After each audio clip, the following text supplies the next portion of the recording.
Om Namo Bhagavate Vasudevaya. Om Namo Bhagavate Vasudevaya. Om Namo Bhagavate Vasudevaya. Om Namo Bhagavate Vasudevaya. Om Namo Bhagavate Vasudevaya. Om Namo Bhagavate Vasudevaya.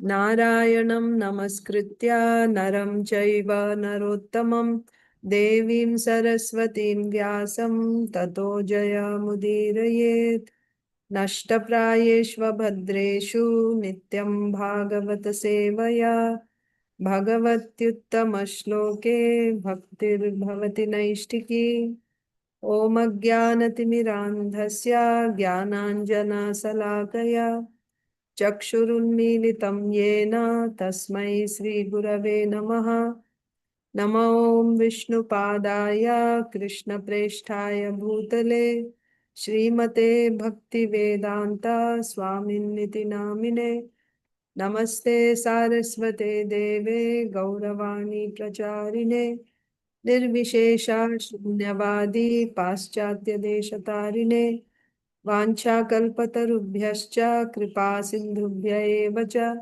Patitanam Pavanebhyo Vaishnavebhyo Namo Namaha Jaya Sri Krishna Chaitanya Prabhu Nityananda Sri Advaita Gadadhara Srivasadi Gaura Bhakta Vrinda Hare Krishna Krishna Krishna Hare Hare Hare Rama Rama Rama Hare Hare ग्रंथराज Shrimad Bhagavatam की जय, श्रीमद् भगवद गीता की जय, श्रील प्रभुपाद की जय, समावेत गौर भक्त वृंद की जय. Hare Krishna, dear devotees, I welcome you to today's Srimad Bhagavatam for All session. Today is April 16th, 2026. We are reading from Srimad Bhagavatam, Canto 10, Chapter 8. Lord Krishna shows the universal form within his mouth. In this chapter, we already covered the name-giving ceremony of Krishna by Garga Muni. Then we saw the crawling pastimes of Krishna and Balarāma. After that, we saw the stealing pastimes. Once they started walking, we saw the stealing pastimes of Krishna along with his friends and also supported by Balarāma. Now we are going to the next section, which is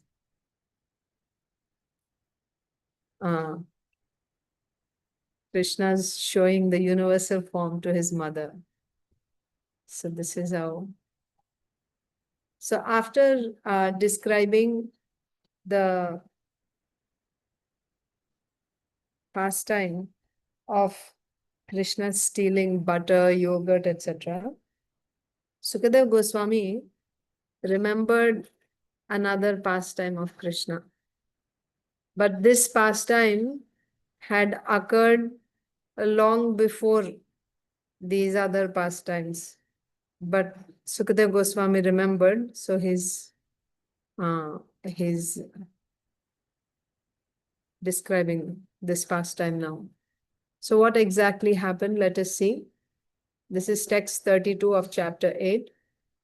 Ekadā krīḍamānās rāmādyā gopa-dārakāḥ kṛṣṇo mṛdaṁ bhakṣitavān iti mātre nyavedayan. Ekadā krīḍamānās ekada, once upon a time, krīḍamānās, while they were playing, who rāmādyā gopa-dārakāḥ. That means Krishna was playing also. So they means Balaramji, other cowherd boys, and they were all playing on the banks of river Yamuna. So while they were playing, they noticed that Kṛṣṇa went to a secluded place, sat there, and he started eating dirt. He started eating dirt. kṛṣṇo mṛdaṁ bhakṣitavān. So the boys saw that Kṛṣṇa was eating dirt. So what did they do? Iti mātre nyavedayan. Immediately, because these boys and Balaramji, they were concerned for Kṛṣṇa. They were hitaiṣiṇī. They were the well-wishers of Kṛṣṇa. By eating dirt, he can fall sick. It can be dangerous. So immediately, they went to Mother Yaśodā and they told her what happened. Nivedan kiye, nyavedayan. Iti mātre nyavedayan. They went and submitted to Yaśodā Mai that Kṛṣṇa has eaten dirt. Ekadā krīḍamānās rāmādyā gopa-dārakāḥ kṛṣṇo mṛdam bhakṣitavān iti mātre nyavedayan. One day, while Kṛṣṇa was playing with his small playmates, including Balarāma and other sons of the gopas, all his friends came together and lodged a complaint to Mother Yaśodā.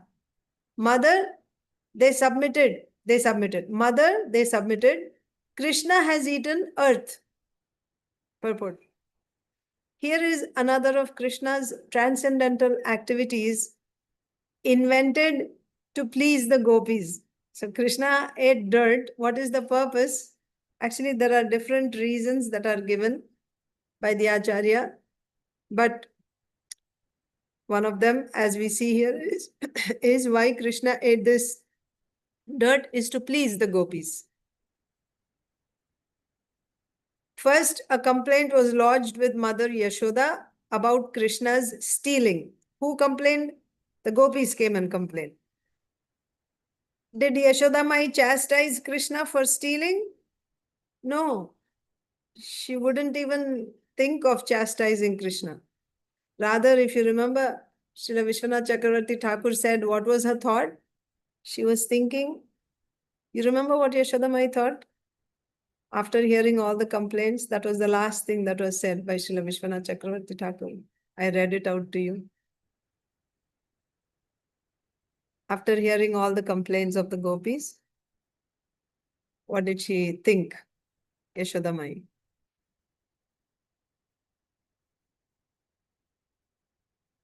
Okay, I'll say. She thought that all these gopis, let all these gopis drown in the bliss of the transcendental pastimes or of the sweet pastimes of Kṛṣṇa.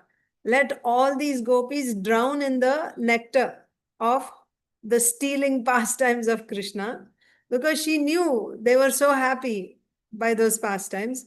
And then she's thinking, and by hearing from them about the activities of my son, may I also be drowned in the same nectar. That means she had no problem with Kṛṣṇa stealing, and she never even considered chastising him.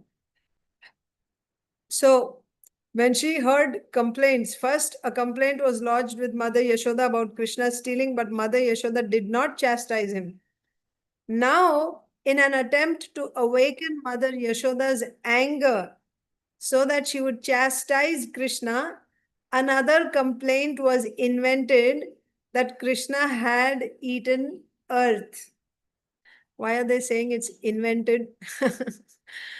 So the purpose is to make Yaśodā Mai angry. That's what Srila Prabhupada is saying in the purport.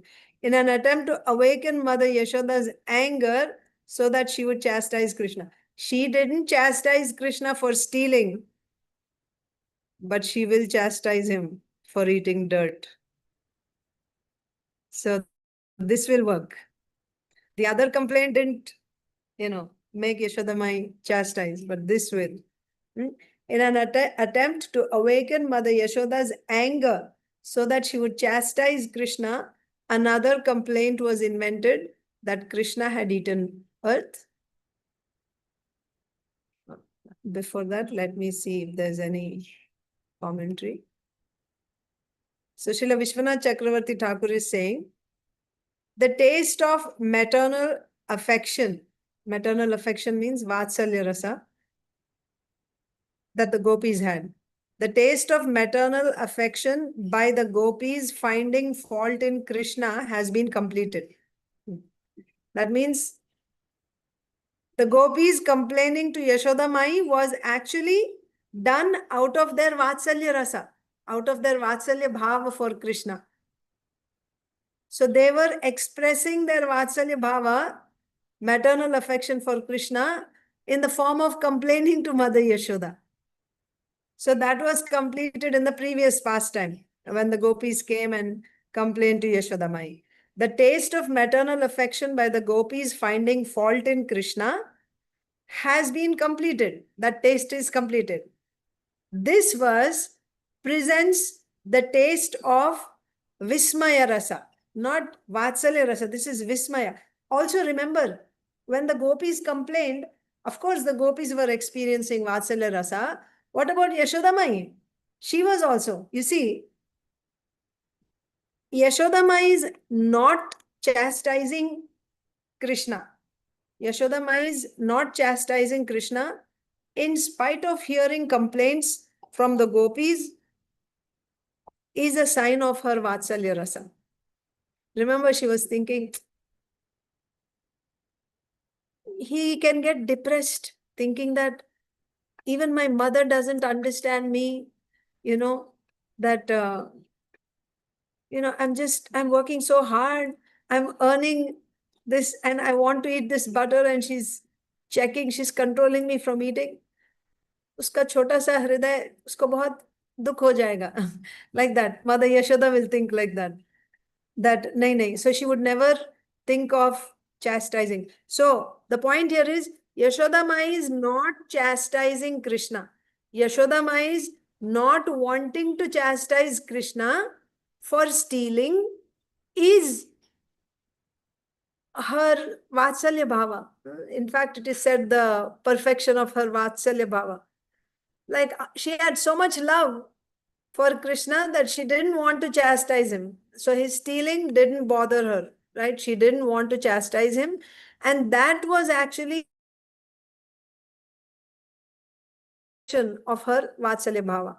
Now, in this pastime, when Kṛṣṇa eats dirt and she chastises Kṛṣṇa, and this chastising of Kṛṣṇa is also the perfection of her Vatsalya bhava,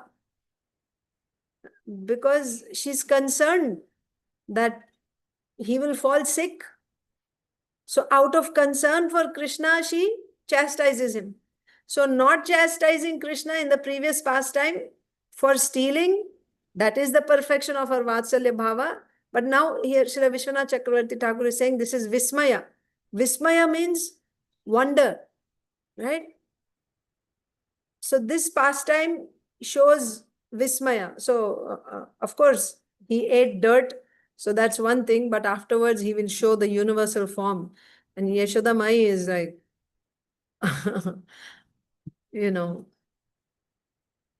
she's unsure of what's going on. We'll see. But this pastime is showing Vismaya rasa, Vismaya. So you see, there are primary, what are called sthai bhavas. Primary 5 bhavas are sthai bhavas. That means the 5 relationships. You have Shanta, Dasya, Sakya, Vatsalya, Madhurya. These are called sthai bhavas. These bhavas are always there.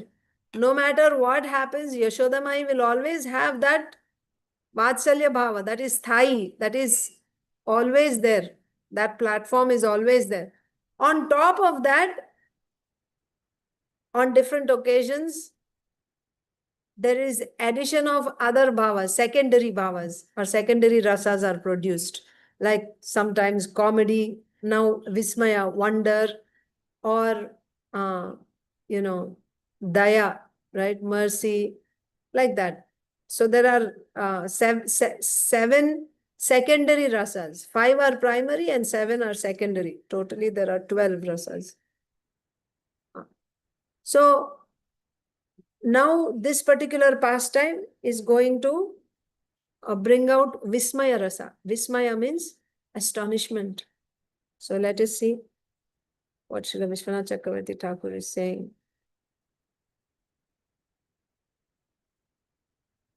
Actually, the taste of maternal affection by the gopis finding fault in Kṛṣṇa has been completed. This verse presents the taste of vismaya rasa, astonishment, by the criticism of Kṛṣṇa's friends. So now this will produce vismaya rasa, by the criticism of Kṛṣṇa by his friends. That means his friends, the cowherd boys, they criticize Kṛṣṇa. How?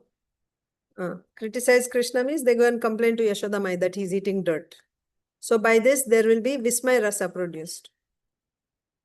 Kṛṣṇa was not scolded for stealing butter, stealing yogurt, but he was scolded for eating dirt.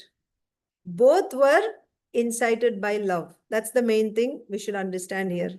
Yaśodā is not scolding Kṛṣṇa for stealing, is also incited by love, and now her scolding Kṛṣṇa for eating dirt is also incited by love. So what did we hear so far? The boys were playing on the banks of Yamuna. Kṛṣṇa, Balarāma and the cowherd boys, they were playing. And then Kṛṣṇa goes to a secluded place and he starts eating dirt. And the boys who were the well-wishers of Kṛṣṇa, they're concerned that he can fall sick. So immediately they run to Yaśodā and say, Mother, Kṛṣṇa has eaten dirt. So like this, they went and submitted. What did Yaśodā do after that? Sa gṛhītvā kare kṛṣṇam upālabhya hitaiṣiṇī Yaśodā bhaya-sambhrānta prekṣaṇākṣam abhāṣata prekṣaṇākṣam abhāṣata sa gṛhītvā kare kṛṣṇam upālabhya hitaiṣiṇī Yaśodā bhaya-sambhrānta prekṣaṇākṣam abhāṣata. Saha means she, Yaśodā. Because the previous verse said that the boys went and submitted to Yaśodā. So then she, Saha, gṛhītvā. Gṛhītvā means she took something in her hand. That is not mentioned here, but she took a stick. So when she heard, she was shocked. What? He's eating dirt? Why is he eating dirt? Is there no food in his house? What is the need to eat dirt? So immediately she picked up a stick, gṛhītvā, in her hand. She took a stick. And then she went where the boy said, she went there to Kṛṣṇa, kare kṛṣṇam. And with her hand, she held Kṛṣṇa. So in one hand, she had a stick. And then she held Kṛṣṇa with her hand. Kare kṛṣṇam. In her hand, she held Kṛṣṇa. She held his arm. Then upālabhya. Upālabhya means she started chastising him. Hitaiṣiṇī. Why is she chastising Kṛṣṇa? Because she is hitaiṣiṇī. She is the well-wisher of Kṛṣṇa. He's eating dirt. He'll fall sick. Why is he eating dirt? So she was greatly concerned. So because she was the well-wisher of Kṛṣṇa, she started chastising him. Yaśodā bhaya-sambhrānta. Now meanwhile, what is Kṛṣṇa's condition? He saw Yaśodā with a stick in her hand and he was fearful. Bhaya-sambhrānta. Prekṣaṇākṣam abhāṣata. So that's how Maharaj explained that Kṛṣṇa became fearful. seeing Yaśodā Mai with a stick in her hand and she was holding his arm. So he became very fearful. But here in the translation, it is explained that she was fearful to see that she was fear. So as I said, different commentaries are possible. So here in the purport, I'm telling you both. Here in the translation, it is said that Yaśodā Mai became fearful. She started looking in his mouth out of fear that maybe there is something dangerous, right? Maybe he must have eaten something dangerous, so she's afraid. So with fear, she is looking at him. And then His Holiness Radha Govind Maharaj said that Kṛṣṇa was fearful to see Yaśodā Mai with a stick in her hand, and when she held his arm, he's very fearful. And then Maharaj goes on to explain, look at the LILA of the Supreme Lord. He is fearful of his mother, the stick in her hand. He's very fearful. In his eyes, you can see that. Yaśodā bhaya-sambhrānta prekṣaṇākṣam abhāṣata. So now, seeing Kṛṣṇa, who was so fearful, Yaśodā Mai began to address Kṛṣṇa. Now she is speaking to Kṛṣṇa. So, upālabhya, she's chastising. So this is her mood. She's angry. She's chastising Kṛṣṇa, and now she's speaking to Kṛṣṇa. Okay. So now, let me see. So Yaśodā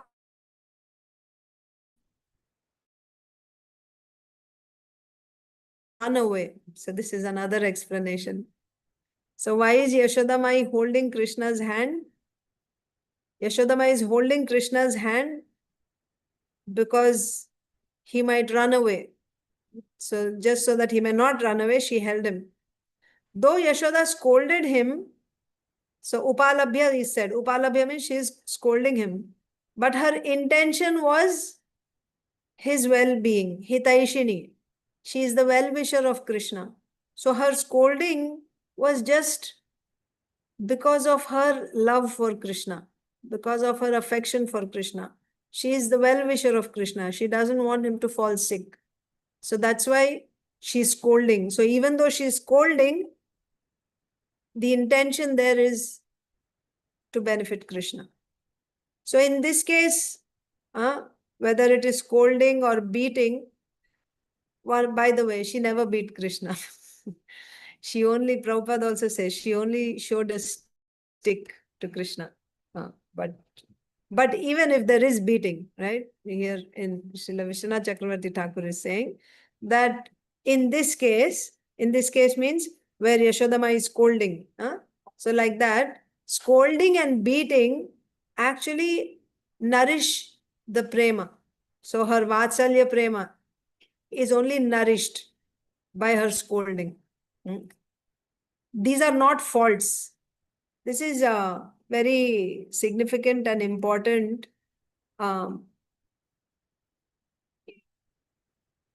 We shouldn't imitate this in the first place. Yaśodā Mai is scolding Kṛṣṇa, and of course she didn't beat him, but even if she did, these are just her, these activities are actually nourishing her prema. Remember, I told you about rasa, how a particular rasa is produced. Different ingredients are added, just like you make rasna drink, right? You add the flavor, you add sugar, right? And then there is a lot of water, and then ice, and then you get a nice, delicious rasa drink.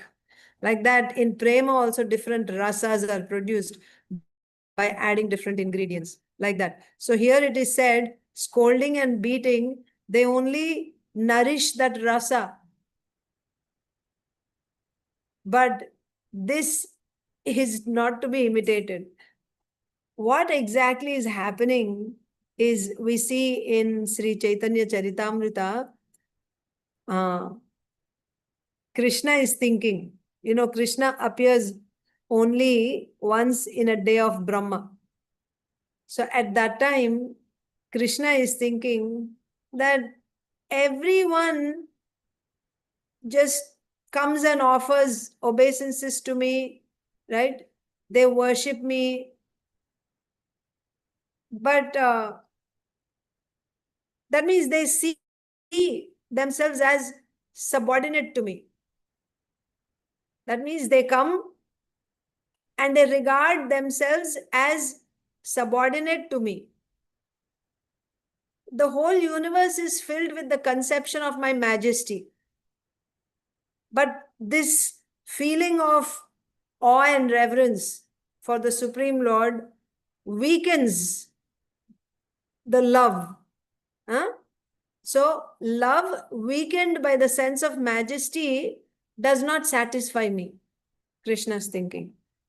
Love which is weakened by the sense of majesty does not satisfy me. Amare Ishwara mane apana ke hina tara preme vasha ami na hoi adhina. When somebody considers himself subordinate to me and considers me the Lord, his Lord, the Supreme Lord, by that person's love or by that type of love, I'm never controlled. So, ye yathamam prapadyante tams tataiva bhajamiham. As one approaches me, I also reciprocate accordingly. So when somebody comes to me in the form of, with this mood of majesty, then I also reciprocate like that as the Supreme Lord. But I don't become controlled by that type of love. When do I become controlled? Mora putra, mora sakha, mora pranapati. Ei bhave jai, more kore shuddha bhakti. That means those devotees who do shuddha bhakti. And also what type of shuddha bhakti? With a relationship. See, when do you get a relationship? Past anartha nivritti, nishta, ruchi. At that time, in asakti, you'll actually start like mentally, you'll actually start rendering service in a particular relationship, like practicing. You'll be practicing. It is still sadhana bhakti. But when you come to bhava bhakti, I hope you all remember the diagram, our transcendental diagram on the right side. When you come to bhava bhakti, there you actually get a body, you get a relationship with the Lord. So now you will see the Lord as your son, if that's your relationship, or you will see him as your friend, or you will see him as your lover, like that, or as your master. Different relationships. So Kṛṣṇa is saying or thinking, somebody who does Shuddha Bhakti with the idea that Kṛṣṇa is my son, Kṛṣṇa is my friend, or Kṛṣṇa is my Pranapati, right? The Lord of my life. And what?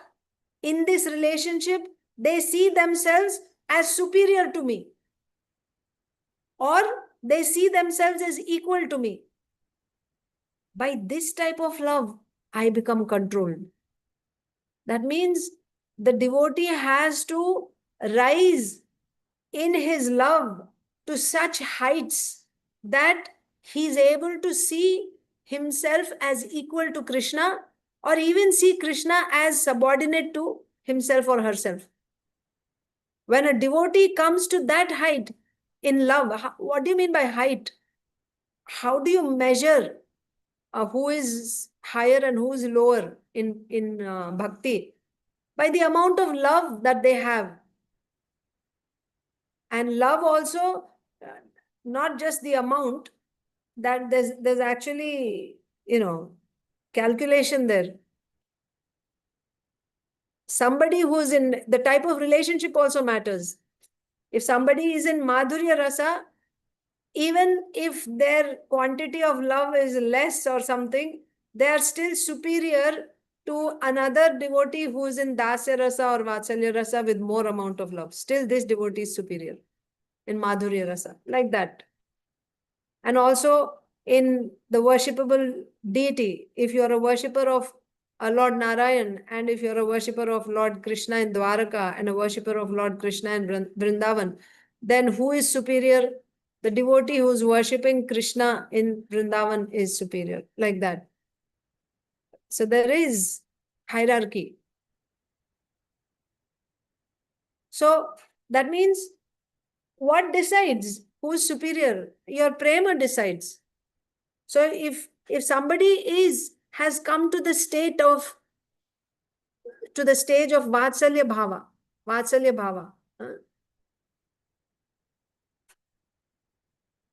where they're seeing, so Vatsalya Bhava means you become a parent. Obviously, parent sees the children as subordinate, isn't it? So the devotee is seeing herself or himself as superior to Kṛṣṇa. When Kṛṣṇa, and that devotee's love controls Kṛṣṇa. Or if somebody sees Kṛṣṇa as equal to himself, that means they have so much love that they have come to that point where they are able to see Kṛṣṇa as equal. Then Kṛṣṇa says, I become controlled by that love. But if somebody is seeing Kṛṣṇa as the supreme personality of Godhead, the controller, the Lord, Kṛṣṇa says, I don't become controlled by that love. I'm not controlled by that love. Mora putra, mora sakha, mora pranapati, ei bhave jai more kare shuddha bhakti, apana ke bado mane, amare samahina. Sei bhave hoi ami tahara adhina. I become controlled. When someone is seeing me as subordinate or equal to him or her, then I become controlled by that love. So now Kṛṣṇa is saying that Mata more putra bhave kore na bandhana. My mother, Yaśodā Mai, sees me as her son and she ties me up with a rope. Ati hina gyane kore lalana palana. She thinks that I am so helpless. If she does not feed me, then I won't live. With this, with this type of love, with this type of feeling, she is taking care of me, feeding me, and protecting me, thinking that I'm completely helpless. This is her knowledge. And then she ties me up also. This is the love. And then that means where the devotee is seeing Kṛṣṇa as subordinate. Then what about the friends? Sakha shuddha sakhye kore skande arohana. Tumi kon bado log, tumi ami sama. So in this context, Maharaj says, His Holiness Radha Govind Maharaj says this pastime. I forget where he's quoting from. Maybe from Surdas Ji. I'm not remembering exactly. But he says that once the boys were all playing, and that means Kṛṣṇa, Balarāma and the cowherd boys, they were all playing. And Kṛṣṇa was in one team. So the team that gets defeated has to become a horse, and the other team member will climb on this boy. So Kṛṣṇa was defeated. So they said, now you bow down and you become a horse. So we will climb on your shoulder. So Kṛṣṇa said, I won't become a horse. I'm the son of a king. My father has 900,000 cows.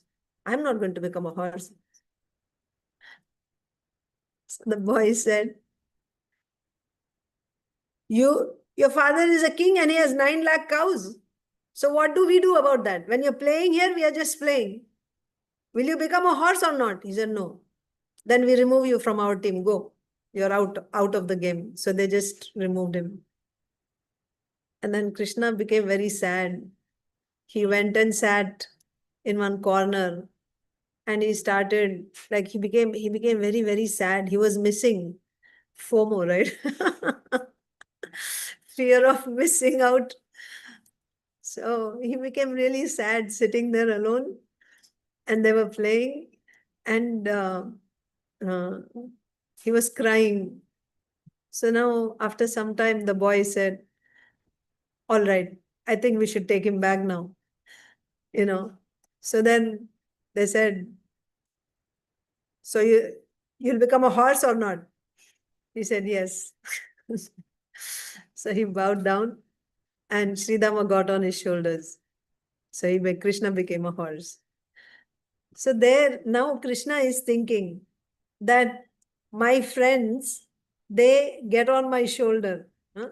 So Sakha Shuddha Sakhya Kore Skande Arohan. They get on my shoulders with pure Sakhya Rasa. They get on my shoulders. And then they say, Tumi kon bodo lok? Tumi ami sama. What big man are you? Right? You may be a king's son at home, but we are all equal here when we are playing. And Kṛṣṇa loves this. He becomes controlled by that. Huh? So this is about Sakhya Ras.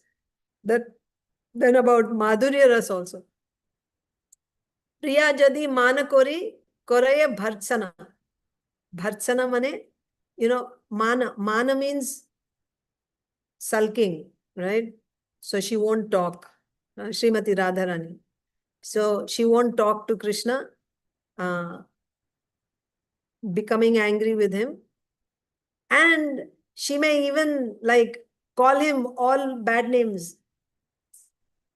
How does Kṛṣṇa feel hearing those, her bad names and sulking, she's not talking. And when she says bhartsana, rebuking, scolding, Kṛṣṇa finds that to be like her scolding just steals away his heart, right? Veda Stuti, the Vedas are glorifying Kṛṣṇa like Ishvara Parama Kṛṣṇaha Satchidananda Vigraha Anadiradir Govinda Sarva Karana Karanam, like this, right? There is Stuti, there's glorification of Kṛṣṇa by the Vedas. That doesn't steal his heart, but his like Srimati Radharani's bhartsana, when she's rebuking Kṛṣṇa, that rebuking steals his heart away from all the glorification of the Vedas. Like he becomes completely captivated, controlled by that chastisement, by that rebuking of Srimati Radharani. So in this way, Kṛṣṇa becomes, he's actually wanting to be chastised. He's wanting to be, he's looking for a devotee who can actually come to that level of love where he or she can actually chastise Kṛṣṇa. Like Yaśodā is now chastising. So we'll see how she chastises Kṛṣṇa. So now what she did was, she just held him by the arm and then upālabhya hitaiṣiṇī. So even though she's chastising him, scolding him, it's just her love, because she's the well-wisher of Kṛṣṇa. Yaśodā bhaya-sambhrānta prekṣaṇākṣam abhāṣata. Prekṣaṇākṣam abhāṣata. So this scolding and beating, in this case, she's not beating, she just had a stick. But so this scolding and beating nourish the prema. Kṛṣṇa wants that. That's my point, right? He's actually, he relishes it when a devotee actually comes to this stage of scolding him. So therefore, this scolding by Yaśodā, it's not a fault. It's not a fault. It's not an offense. If you and I went, and if we said some things to Kṛṣṇa, that is an offense. We shouldn't do that. But these devotees are his premi devotees, right? Premi bhaktas. So there is no fault in Yaśodā chastising Kṛṣṇa. This is the usual habit of a mother towards her son. What is the usual habit of a mother towards her son? She will correct him when he does something wrong, especially if it is if he's hurting himself. let's say the son is running on the street and there's cars going on, what will she do? Will she say, my dear boy, you shouldn't run on the street? She maybe she'll just, just even spank him or something. Don't go there, because she has to get that message across to him that that is dangerous, you shouldn't go there, or yell or scream or something to stop him from going there, because it's dangerous. That's how a mother will act. So this is the usual habit of, who's saying this? Srila Vishwanath Chakravarti Thakur is saying. This is the usual habit of a mother towards her son. So it is not unjust. Yaśodā is chastising Kṛṣṇa is not unjust. Kṛṣṇa's eyes, see? Kṛṣṇa's eyes were filled with fear. So when Yaśodā came with a stick and she held him by the arm, he understood also. Actually, when the boys went to complain to Yaśodā that he's eating dirt, at that very time he started preparing. We'll see in the coming verses. But when she came with a stick, his eyes were filled with fear. Kṛṣṇa's eyes were filled with fear. But this fear is an ornament of the Lord caused by prema. That's the thing. What we see as bad on the material platform is not bad in the spiritual world. Just like Kṛṣṇa stealing. I think we read the other day, right? Stealing is considered to be bad in this world. Or Kṛṣṇa's dancing with others' wives is considered to be bad in this world. Dancing with others' wives is bad in this world. Stealing is considered bad. But when the Supreme Lord does it, when Ishvara, they are extremely powerful. They are not affected by any sin. They are not touched by sin.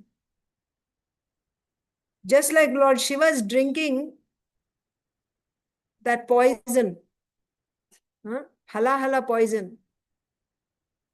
He's not affected by that. You drink a drop of that and you see what will happen to you. So we should not imitate the activities of Ishvara, or we should not compare Ishvara's activities with ordinary, or those who are not Ishvaras, right? Living entities who are not Ishvaras. You don't compare Ishvara's activities with ordinary people's activities. We shouldn't do that, because you'll be destroyed if you try to imitate those activities. You cannot do that. That's the point. But in the spiritual realm, there is no good or bad. Here you have good and bad. Material platform, this is good and this is bad. There everything is, you don't even say good, it is transcendental there. There is no papa and punya in the spiritual world. Punya is also not there, papa is also not there. There's no pious and impious. It is all transcendental. It is all Shuddha Sattva, right? Pure goodness, not good. It is pure goodness. Even his stealing, and then similarly chastising, punishing, all these things are Shuddha Sattva. They are not, as we know in this material world. It's not like that. So here it is an ornament, right? Yaśodā bringing a stick and Kṛṣṇa experiencing fear in his eyes. You see fear. That fear is an ornament of the Lord. Just like you put ornaments on Kṛṣṇa. Like that, this fear in his eyes is an ornament on the Lord caused by prema. It is not a fault. Yaśodā is chastising Kṛṣṇa is not a fault. And Kṛṣṇa's feeling fear in his eyes, that's also an ornament on Kṛṣṇa. It's not a fault. It's not a fault. Like you may think, oh, he's the Supreme Lord and he's experiencing fear. What is this? That means there is something lacking in him. He's becoming afraid. He's experiencing fear. So is this a fault? It's not a fault. It is an ornament. So you see from both angles, Yaśodā is chastising Kṛṣṇa, scolding Kṛṣṇa is not a fault on her part. That is an expression of her extreme love. Okay? And Kṛṣṇa's experiencing fear does not minimize his position as the Supreme Lord. It is not a fault. Rather, Kṛṣṇa's experiencing fear is also an ornament of prema. There is love between the Lord and the devotee. He is also loving the devotee. And out of that love, he is experiencing. He is reciprocating with that love. And it's not that he's acting. He's not acting. Kṛṣṇa is not acting. He's actually afraid. Kṛṣṇa is actually afraid. He's not imitating or he's not acting there. That also should be understood. So therefore, it is an ornament. His experiencing fear is an ornament. Yaśodā is chastising him is also an ornament.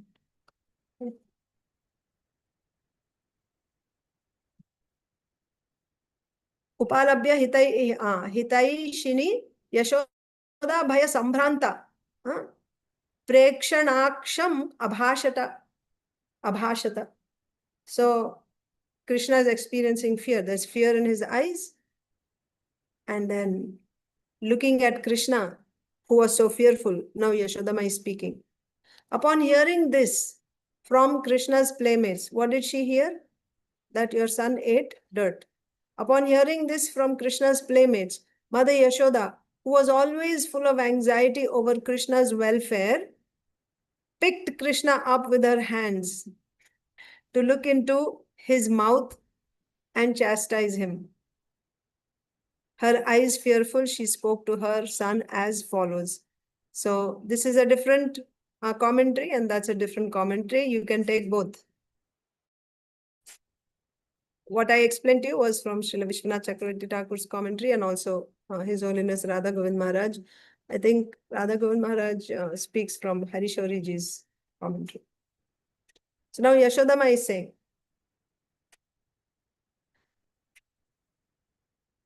holding Kṛṣṇa with one hand and a stick in the other hand. She's speaking to Kṛṣṇa.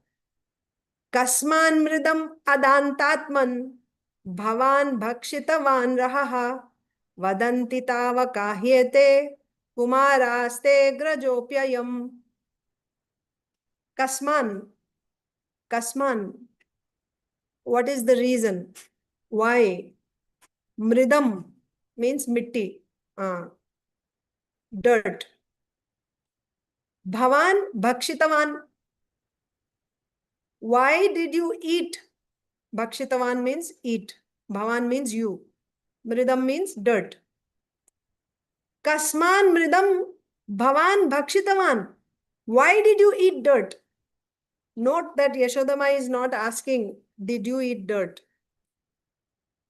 She's directly questioning him. That means she's finding fault with the Lord. Right? Why did you eat dirt? And what is she saying? Adāntātman. Danta means one who has controlled his mind. Adāntātman.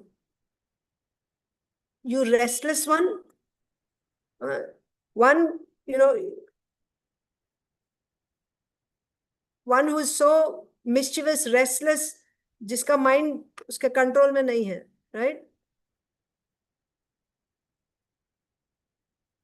So she's actually chastising him. Adāntātman, why did you eat dirt? Like that. So then we already saw what was Kṛṣṇa's condition. This fear in his eyes that Yaśodā may beat me. She has a stick in her hand, so he's afraid. So now, in order to save himself from that beating, Kṛṣṇa is saying, when did I eat dirt? I've been here all this time with everyone else. How can I eat dirt? I didn't eat. So he's saying, when did I eat dirt? Kṛṣṇa asked her. So she said, rahaḥ. You ate in seclusion.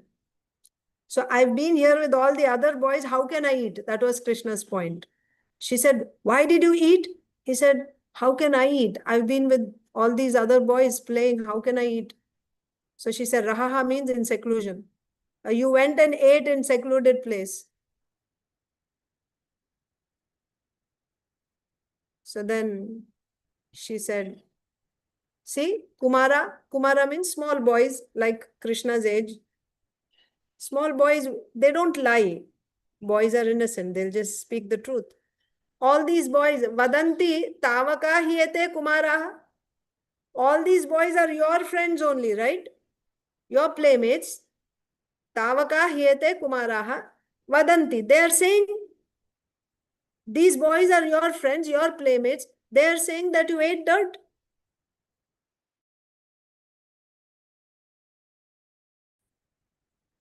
These boys, they are from other homes. They are not from within the family. They just want you, they want me to get punished by you. So that's why they're saying like that. Don't believe their words. They're all lying. हमारे घर के थोड़ी हैं, बाहर के लोग हैं ना, दूसरे घर के हैं. They belong to other families. So they're just, they're lying because they want to, put me in trouble. So that's why they're saying that.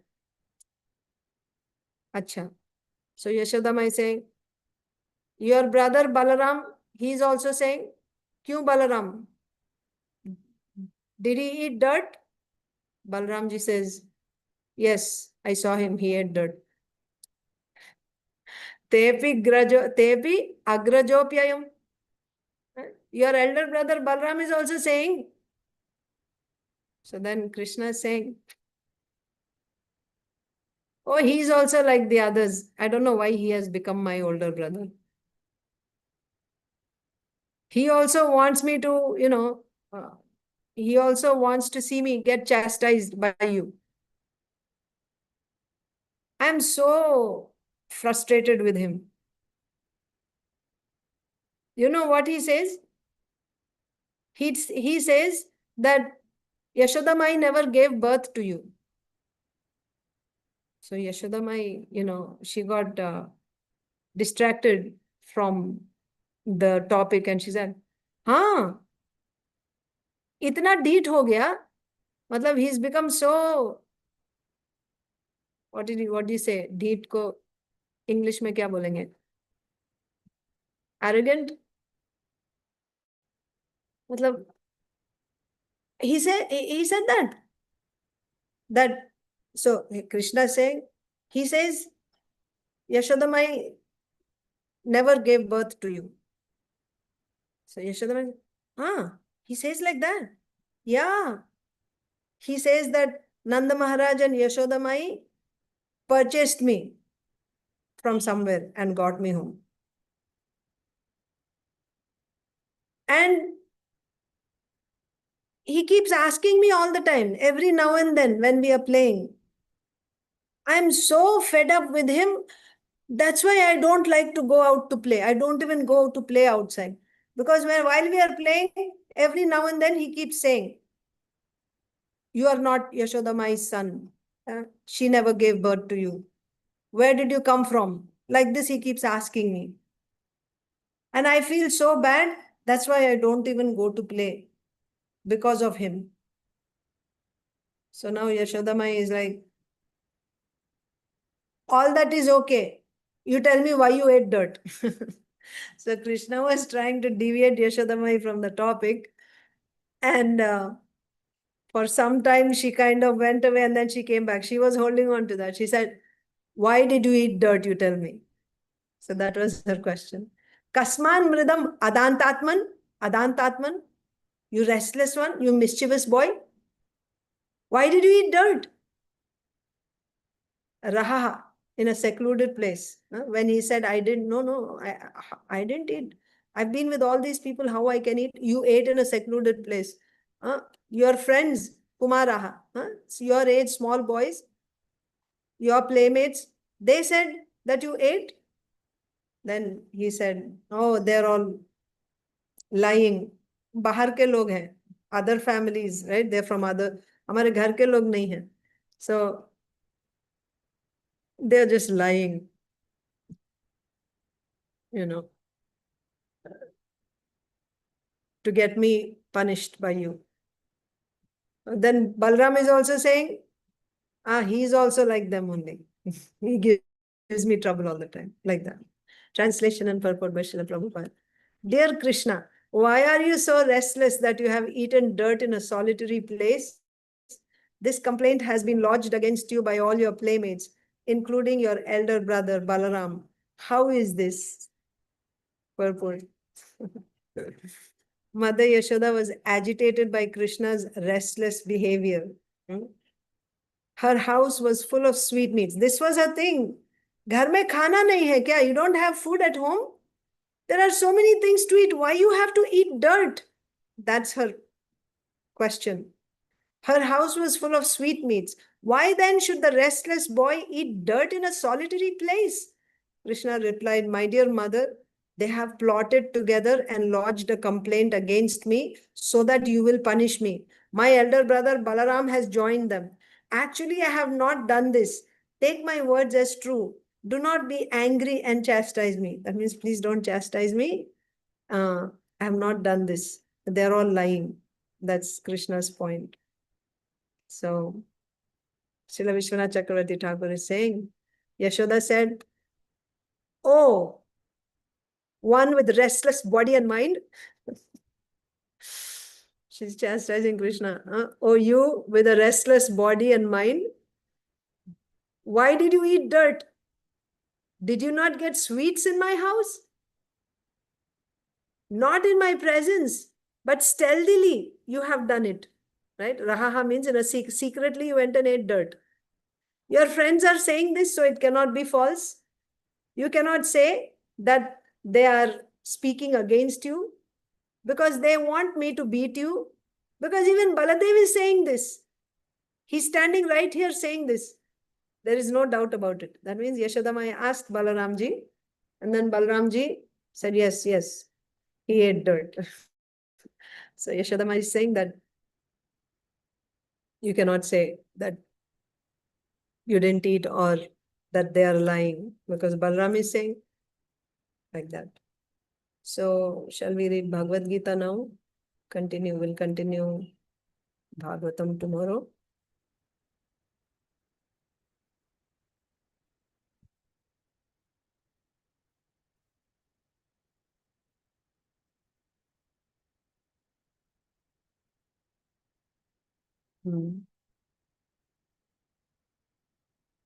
So yesterday we started the 14th chapter and we read the first verse where Lord Krishna is saying that once again, I'm going to speak to you this supreme knowledge, param jnanam, bhuyaha means once again I'm going to repeat this param jnanam, which is best of all types of knowledge, jnananam uttamam. And one who knows this knowledge, yaj gyatva munayah sarve, all the rishis and sages, param siddhim ito gataha. Those who got this knowledge, they all got the ultimate destination. Ultimate destination means they got siddhim, perfection.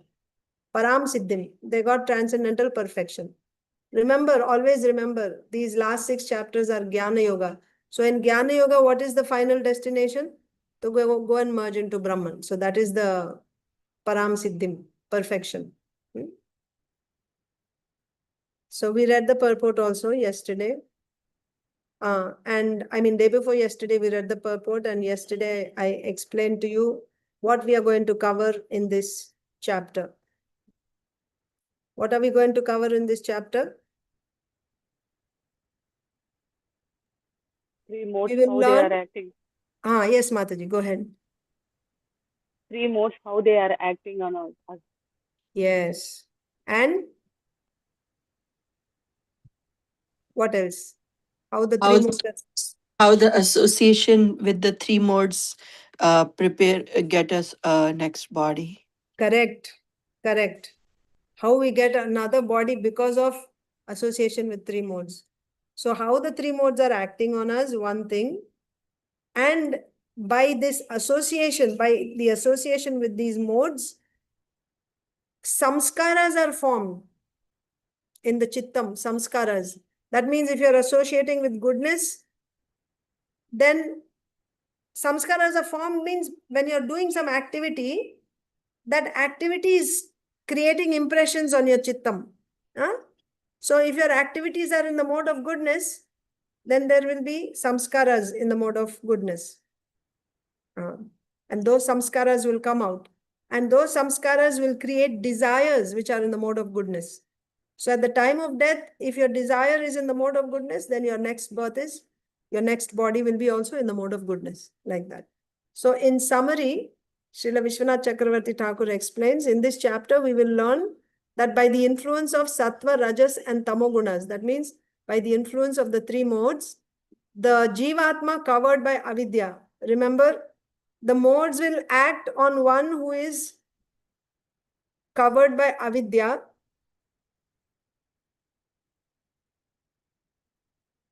Yes, of course, goodness is also, but when you are in goodness,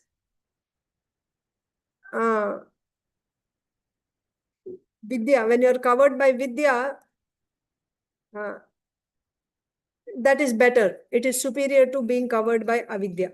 Okay, but ultimately for you to get liberation, you have to get rid of vidya also. But if a person is covered by avidya, then by the influence of these modes, he will be getting various bodies. That's the point. By the desires formed due to the influence of modes. How the desires are formed? Because those impressions come out. Samskaras in the mode of goodness come out. And then because of the samskaras, now desires are formed. By the desires formed due to the influence of modes, the jivatma will get various bodies. That is the topic being discussed in this 14th chapter. So now we'll read the second verse. Idam jnanam upashritya mama sadharmyam agataha sargepi nopajayante pralayena vyathanti cha. Idam jnanam, that means the knowledge which the Lord is going to speak. This param jnanam, which is jnananam uttamam, best of all knowledge, all types of knowledge. This knowledge which I'm going to give you, idam jnanam upashritya, one who takes shelter of this knowledge, mama sadharmyam agataha, he will attain to my nature, right? Mama sadharmyam, that means he will attain the same position as me. One who takes shelter of this knowledge, mama sadharmyam, like means on the same level as me, agataha, he will come. And what will happen? Sarge means creation. Sarge api na upajayante. At the time of creation, he will not take birth. Pralayena vyatanticha. And at the time of annihilation, he will not be annihilated. At the time of creation, he will not take birth. And at the time of pralaya, he will not be annihilated. One who takes shelter of this knowledge. Idam jnanam upashritya mama sadharmyam agataha sargepi nopajayante pralayena vyathanti cha. By becoming fixed in this knowledge, one can attain to the transcendental nature like my own. Thus established, one is not born at the time of creation or disturbed at the time of dissolution. Now, what does it mean that one can attain to the transcendental nature like my own? That we have to understand. What does it mean? So, when one comes out of avidya, by this jnana, when one is freed from avidya, when avidya is removed, not just avidya actually. Avidya, and then afterwards vidya is also removed. Then that Jivatma will get sadrishyam. Sadrishyam as Bhagavan. Sadrishyam means same position as Bhagavan. In what sense same position as Bhagavan? That means he becomes Bhagavan? No. The Jivatma is Satchidanandamayam. Bhagavan is also Satchidanandamayam. When you are covered by avidya, what is your vision? What is the vision when you are covered by avidya? You see yourself as the body, right? You see yourself as the body. When you are covered by vidya, you see that you are different from the body. That is when you are covered by avidya. So when this avidya is removed, the Jivatma, also that is, you're seeing yourself as Atma when you're covered by vidya. But beyond that, by practicing more jnana sadhanas and hearing from Upanishads and then practicing nirbheda jnanam. Remember, nirbheda jnanam means not seeing the qualities of different objects. You see oneness everywhere. That's when you realize Brahman. And after that, with the help of bhakti alone, finally, you merge into Brahman, right? You become a Jivan Mukta. So at that stage, you don't see the difference between you and Brahman. There's only one Brahman, and you are that Brahman. That's the vision. So therefore it is said, Sadrishyam as Bhagavan. One who is now not in avidya and vidya also is removed, then what is he seeing or what is he attaining? He's just seeing Brahman. He's not even seeing himself as separate from Brahman. Sadrishyam as Bhagavan. The Jivatma is Satchidanandamayam. Bhagavan is also Satchidanandamayam. When both Vidya and Avidya are removed, the Jivatma gets the same situation as Bhagavan. In what sense? Same situation as Bhagavan. Remember, Jnana Yogi. So his goal is Brahman. So he sees Brahman and he sees himself. He's actually there in Brahman now. Sadrishyam. Or Sadharmyam. Right? He's on the same, he can get the same situation as Bhagavan. Sadrishyam as Bhagavan means he will get the same situation as Bhagavan. That means Satchidananda situation. This is Jivan Mukta stage. Okay, that's the point. Now we can read Srila Prabhupada's purport.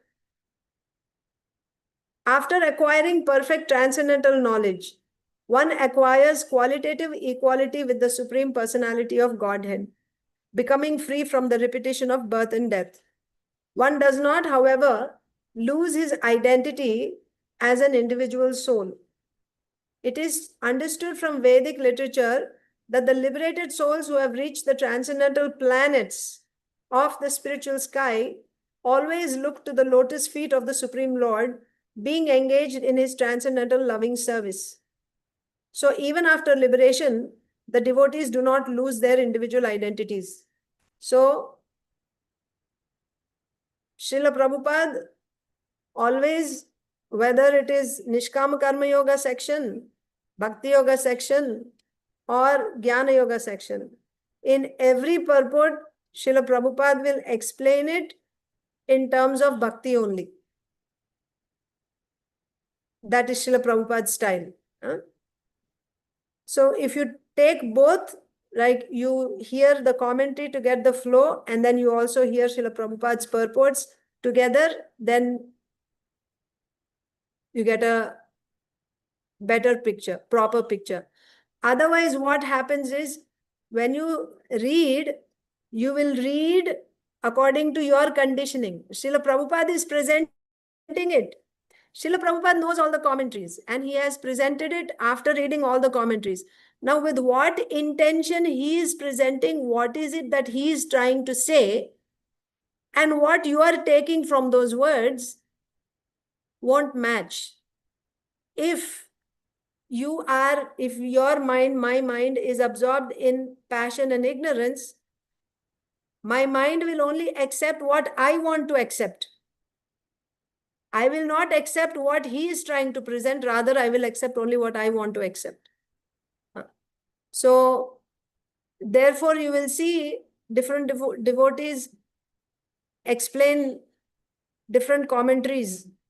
From the same purport, they give different commentaries. So the idea is, by hearing those commentaries, we should come to the point of surrendering to Kṛṣṇa. Simply getting some, feeling good after listening to the class and it's nice, that's not sufficient. By hearing that class, my faith should become stronger in devotional service. I should become more committed to bhakti. My faith should increase in bhakti. That should be the outcome. So therefore,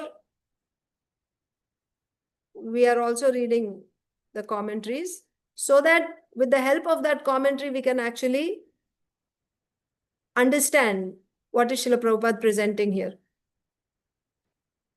After acquiring perfect so my point here is, so Srila Prabhupada in all purports, he will explain it from the perspective of a devotee.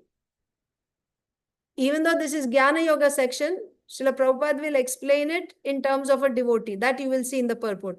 One does not, however, lose his identity as an individual soul. It is understood from Vedic literature that the liberated souls who have reached the transcendental planets. Now, we are not talking about transcendental planets here in Jnana Yoga. This is a Jnani. So the Jnani will go and he'll go to Brahman. He'll just go into Brahman. This is Jnana Yoga section. However, Srila Prabhupada is explaining to us as a devotee because he does not want to give us any options. Oh, maybe Jnana Yoga is also an option for me. No. He wants to make it clear. This is only one path. You just take to devotional service like that. With that intention, he's explaining. So, one does not, however, lose his identity as an individual soul. It is understood from Vedic literature that the liberated souls who have reached the transcendental planets of the spiritual sky always look at the lotus feet of the Supreme Lord. Obviously, these are devotees being engaged in his transcendental loving service. So even after liberation, the devotees do not lose their individual identities. Yes, devotees don't lose their individual identities. Generally, in the material world, whatever knowledge we get is contaminated by the three modes of material nature. Yes. Knowledge which is not contaminated by the three modes of nature is called transcendental knowledge. Now, you know that spiritual world is Shuddha Sattva, pure goodness, and material world is goodness. One point that has to be cleared here is, in the material world, you have three modes: goodness, passion, and ignorance. And also we know that here you cannot find any one mode purely. That means, even though you say goodness, there will be traces of passion and ignorance mixed with it. Similarly, you cannot have pure ignorance in anyone. When you say ignorance, there will be traces of goodness and passion there. So always the three, they are like three brothers: goodness, passion, and ignorance. They stay together. And they're also fighting with each other for supremacy. They're trying to put the other down, and they're constantly competing with each other. So when you say pure goodness, does it mean that there are no traces of passion and ignorance? Therefore, it is pure goodness in the spiritual world? It's not like that.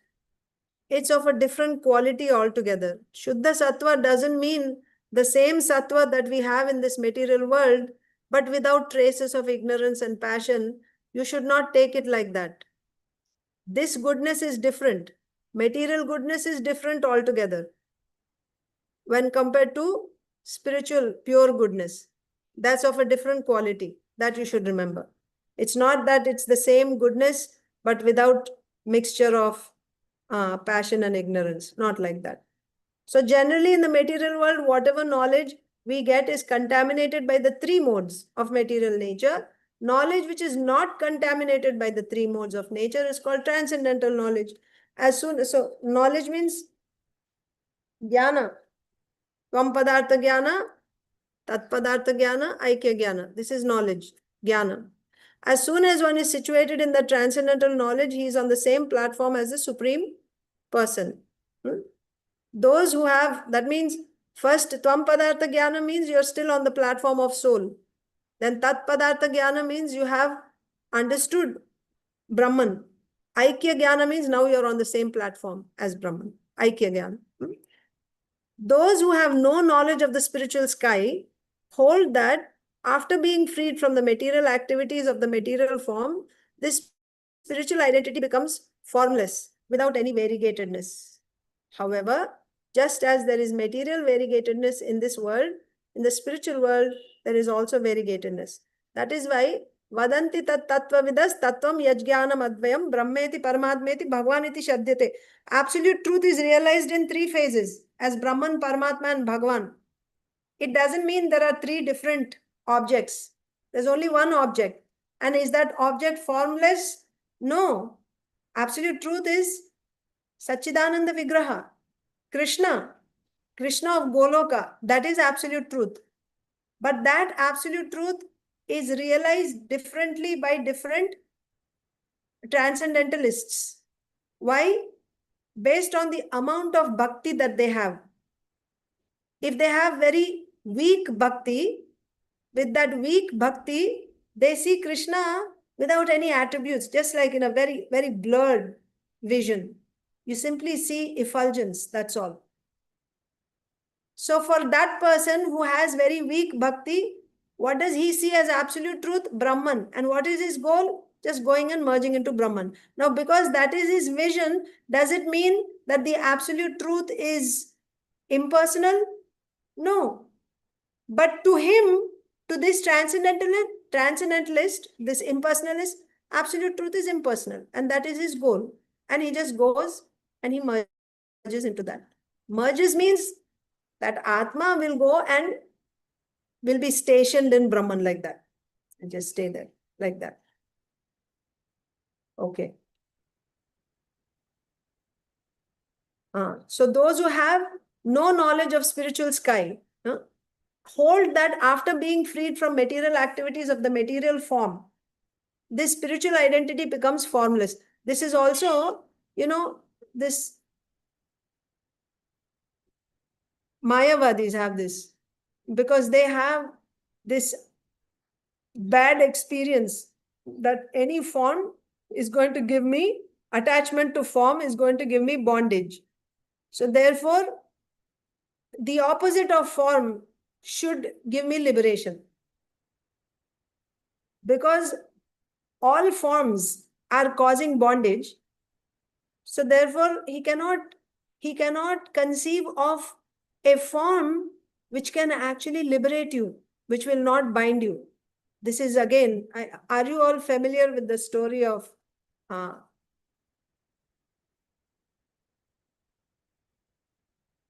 Tenali Ramakrishna? Once the king, there was a problem of mice, rats in his kingdom. So to solve that problem, the king gave every household one cat, so that the cat will eat all the rats. But then to feed the cat, to give the cat milk, they needed a cow. So he gave a cow to each family, so that with the cow's milk, the cat will drink, and then the cat will kill all the mice. But these cats were nicely drinking milk and, becoming fat and not catching mice. But the king wanted to come and check what was the condition after he gave, the cats and then the cows, how the cats were doing.